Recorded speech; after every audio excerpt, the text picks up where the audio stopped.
We are creative writers, storytellers. This is our latest story. We believe you will really enjoy. If you do enjoy this particular video, give us a like, subscribe to our channel, add your comments below the video. We'll get back to you ASAP on those comments, and then go share this fantastic fictional story with all your family, friends and others. We believe they will really enjoy this one. It begins with an opening line by this particular character, AI. Welcome, I'm Lea-Marie, a lost soul in the rain, seeking solace in darkness. A stranger who happens to be a detective driving through the night on his way home in the heavy downpour of rain sees a woman sitting in the rain, soaked as. So he pulls up and says, "Get in, you're drenched. Trust me, I will not hurt you, I swear." He shows her his detective badge. She looks up, startled, her eyes locking onto the badge and then onto his face, a mix of fear and curiosity etched on her features. She hesitates for a moment, her gaze darting back to the rain and then back to him, before slowly getting up, her legs trembling slightly. "Why should I trust you?" she asks, her voice barely above a whisper, as she takes a tentative step towards the car, because he's a stranger. She's always been taught as a child, etc. Never accept a ride from a stranger, even if they profess to be someone. You have to verify that they actually are who they say they are. He replies, "Look, I'm a detective, a local cop, so you should trust me as I am the real deal. Look, I can phone into the front desk to verify it." So he does, saying, "Doris," a voice replies. "Yes, car 1509. How can I help you?" "It's me, Detective Gee. I am at the corner of, and I've picked up a girl in the rain. Verify I am a detective so she feels trusting of me." She watches him with a mixture of fascination and weariness, her eyes fixed on the phone as he speaks to the dispatcher, her mind racing with possibilities. When he hangs up and turns back to her, she nods slowly, a small spark of trust igniting within her. Okay, I'll get in," she says, her voice still shaking slightly as she moves towards the car, her eyes never leaving his face. "But can I ask what's going to happen to me?" He replies, "I will take you to the agency and we'll get you dried, warmed up and coffeed up, and we can just talk, okay? You're good with that?" She nods slowly, a sense of relief washing over her as she gets into the car, her eyes scanning the interior before focusing on the detective again. She takes a deep breath, trying to calm her racing thoughts. "Yes, that sounds good, but can I ask you what's the agency?" she asks, her voice still a bit shaky as she fastens her seatbelt, her eyes fixed on him. "The detective agency I run, like a cop shop, with me and the secretary and the dispatcher, and a couple of others." She nods, trying to process the information he's given her, her eyes darting around the car's interior before coming back to him. She fidgets with her hands, her mind racing with questions, but she asks one that seems most pressing. "What about my family? Can I call them? I don't want them to worry." "Yeah, here." He gives her a mobile phone to use. "Tell them where you are and what you were doing out in this rain." She takes the phone, her hands shaking slightly as she dials a number she hopes will answer. She waits for a moment, her heart sinking as it rings, and then a familiar voice picks up. "Hello." She pauses, her voice barely above a whisper. "Mum?" "Mum, Detective G here. I came across your daughter sitting in the pouring rain. What's going on?" She takes a deep breath, trying to compose herself. as she listens to her mum's frantic voice on the other end of the line. She tries to explain, but her words come out in a jumbled mess. I don't know, Mum. I just was out and it started raining, and I didn't want to go home, and I just sat down, and she trails off, feeling a wave of emotion wash over her as she tries to hold back tears. Detective G asks, "We are heading to the local agency, Mum. Meet us there, if you can, as you really need to, okay? For your daughter's sake." The girl nods, even though her mum can't see her, feeling a sense of relief wash over her. She tries to speak, but her voice cracks as she says, "Yes, thank you, Mum, I'll be okay." She hangs up the phone, feeling a lump form in her throat as she looks up at Detective Gee, who's watching her with a kind expression. "Is she coming there or what?" he asks. The girl nods, trying to wipe away the tears that are starting to fall. "She's coming, I think, I hope, I don't know." She sniffles, feeling a wave of emotion wash over her as she tries to compose herself. "Can we just go, please?" he asks again. "Did she say she is coming down to the agency?" The girl nods, wiping her nose with the back of her hand, trying to calm down. Yes, she said she'd meet us there. Detective Gee told her to come, and you'd said you'd be there too. The girl looks up at him, her eyes searching for reassurance. "Okay," says the detective, "we'll be there in 5. Are you cold? Look, in the bag there's a gym towel and a hoodie jacket you can wear. Get out of that wet clothing and put it on. Also, some track pants in the gym bag. Okay, here, I'll put the heater on to warm you up. Don't worry, I won't look. Okay." She looks at the bag and then back at him, feeling a sense of gratitude towards him. She takes the towel and wrings it out. A bit of a sweaty towel, right? Using it to dry her face and neck. And then she takes the hoodie and puts it on, feeling a sense of warmth spread through her body. She takes the track pants and puts them on, feeling a bit more comfortable. She looks up at the detective and smiles slightly. "Thank you, Detective G. You're really kind."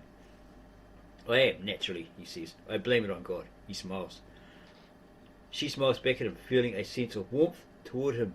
She glances out the window, watching as the rain continues to pour down.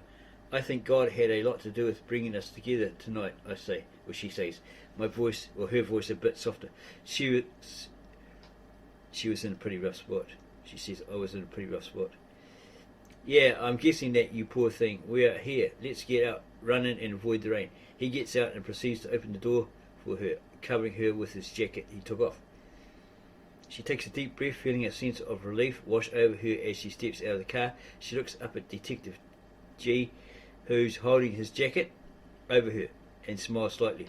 "Thank you," she says, her voice barely above a whisper. She takes a step forward and he follows close behind, holding the jacket over her like a makeshift umbrella. She glances up at him, feeling a sense of gratitude towards him. "You're really kind, Detective G," she says, her voice a bit softer. "Let's get you inside and then you can thank me properly over a pizza and coffee from Uber." He uses his phone to order the pizza. She laughs, feeling a sense of amusement towards him. She nods and he gestures for her to go inside. She walks ahead of him and they step into the warm and cosy office. She looks around, taking in the familiar sights and sounds of a police station. She turns to him and smiles. "I'd like that," I say. She says, "I'd like some pizza." Her voice a bit softer. "Thank you, Detective G." He enters and says to the dispatcher, "This is the girl I found in the rain, Doris. Give her the clean lost property clothes. You know those ones.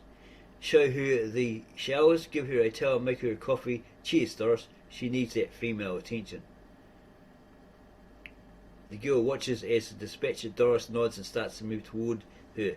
She feels a sense of relief wash over her as she hands her a warm towel and leads her to the showers. She takes a deep breath, feeling the warmth of the water wash over her as she steps under the shower head. She closes her eyes, letting the water wash away the chill and the stress of the night. When she emerges from the shower, she's handed a warm cup of coffee and a clean set of clothes. She takes a sip of the coffee, feeling a sense of gratitude towards Doris and Detective G. When she's ready, Doe, short for Doris, send it to my office. Ah, here's the Uber boy. He says thanks, mate, to the Uber boy and gives him a tip.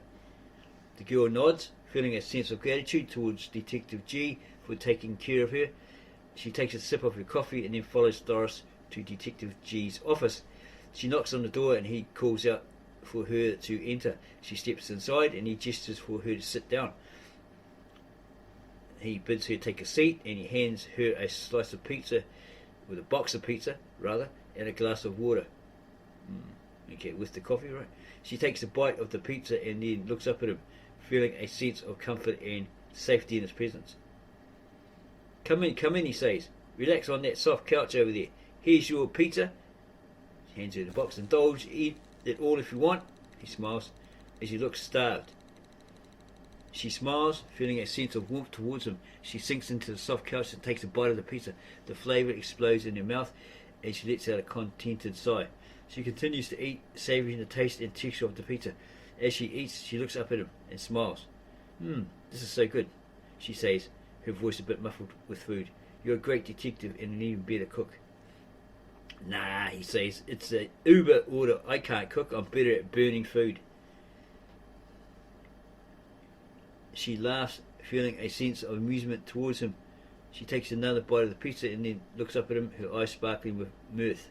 Well, you're definitely better at ordering food than burning it, she says, trying to stifle a giggle. But I'm sure your culinary skills will improve with practice. He replies, it's old age. Old age messes with you, girl. You know, I go to the fridge, but I often forget why I went there. She laughs, feeling a sense of playfulness towards him. She sets her pizza down and leans back into the couch, a smile still on her face. Ha! Yeah, I can imagine, she says, chuckling. I'm sure if it's just a side effect, of you being a suave and sophisticated detective like yourself. He smiles but says it's onset dementia. She laughs, feeling a sense of concern towards him but also trying to keep the mood light. Oh no, Detective G, I didn't know you were experiencing symptoms of dementia, she says, trying to sound serious. Do you think it's because of the pizza you ordered for me? Ha ha ha, he laughs. No way, as it stimulates memories with each bite. It's such a great pizza, right? It's just, yeah, it's proven onset of dementia, and when you get older, these things happen, right? He's been to the doctor, whatever, and they said, yeah, that's probably what it is. Yeah, along with the onset of diabetes. She laughs along with him, feeling a sense of joy connection towards him. She takes another bite of the pizza and smiles at him. Well, in that case, I'm glad I'm helping to stimulate your memories, she says, her voice playful. Maybe we can order some more pizza and see if we can bring back some more of your lost memories. He chuckles. Okay. Are you all warm and comfy? D. He asks you to come into the room. That's my secretary. Can you come in here, please? The girl nods, still feeling a sense of warmth and comfort in the office. She sets her pizza down and looks up at Detective G, who's gesturing for his secretary to come in. She smiles and turns to face the door as it opens, and a woman with a friendly smile walks in. D, this is, what's your name, lovely? She smiles, feeling a sense of shyness towards him. She looks down at her hands and then back up at him, her voice barely above a whisper. Lea-Marie, she says, trying to sound confident. She glances over at D, who's watching us with a curious expression, and then back at Detective G, who's smiling at her. Lea-Marie, not Lisa Marie as in Elvis's daughter, he jokes.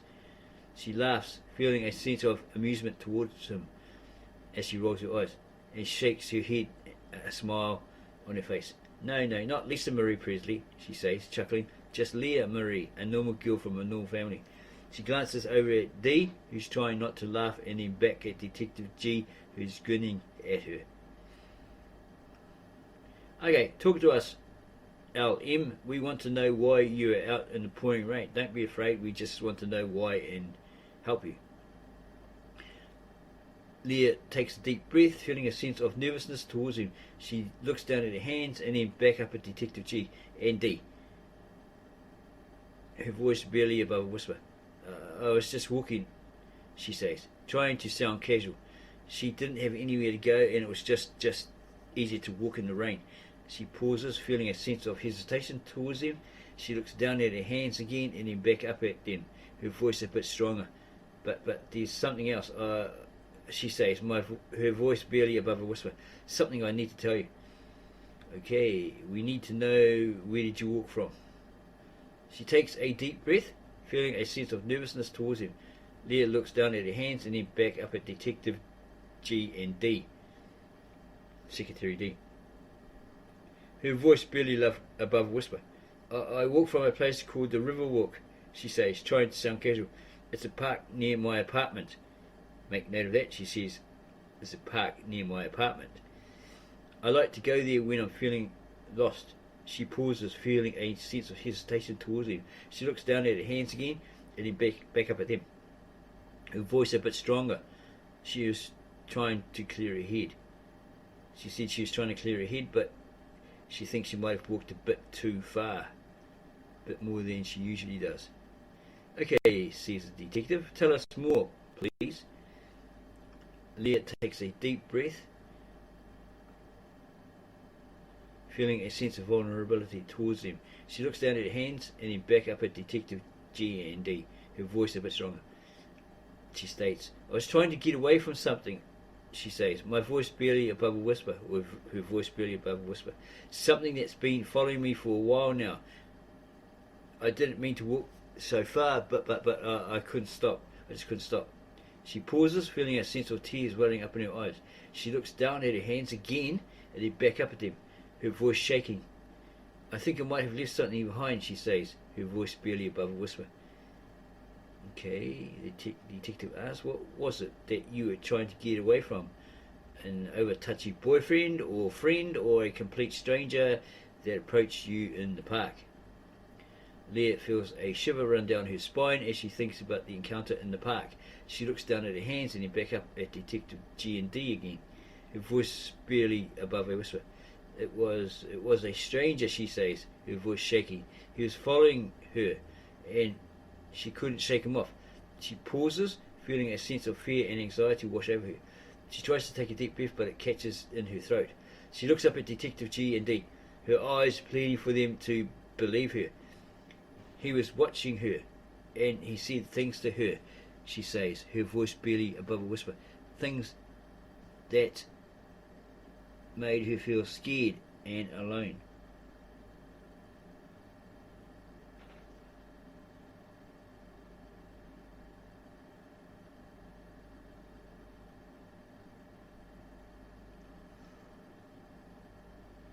The detective asks her, did you get a look at the guy? Maybe a little hard to see in the pouring rain, I understand. Leah nods, feeling a sense of relief that Detective G and D believe her. She takes a deep breath, trying to calm herself down. She thinks back to the encounter in the park and tries to remember any details about the stranger. She says, I think so, her voice barely above a whisper. He was tall and he had dark hair. She didn't get a good look at his face, but she remembers his eyes. They were cold and empty. She pauses, feeling a sense of shivers run down her spine as she thinks about the stranger's eyes. She looks up at Detective G and D, her voice a bit stronger. She was trying to get away from him, but she thinks he might have followed her to the bus stop. So, in sum, he was a creep. Leah nods, feeling a sense of confirmation that the stranger was indeed a creep. She looks down at her hands and then back up at the detectives, her voice barely above a whisper. Yeah, I think so, she says, her voice shaking. He was really creepy. She tried to ignore him, but he just wouldn't leave her alone. She pauses, feeling a sense of fear and anxiety wash over her. She tries to take a deep breath, but it catches in her throat. She looks up at the detectives, her eyes pleading for them to help her. Please, can you help me? I don't want him to find me again. The detective asks, was he still there after you left him, hanging around, maybe trying to re-find you, or trying to hit on somebody else that might have been out there? She nods, feeling a sense of fear and anxiety wash over her. She thinks back to the encounter in the park and tries to remember if the stranger was following her after she left him, or took off from him, left him behind. She says, I think so, her voice barely above a whisper. She saw him following her from a distance. He was trying to stay hidden, but she could see him. She pauses, feeling a sense of shivers run down her spine as she thought about the stranger's presence. She looks up at the detectives, her voice a bit stronger.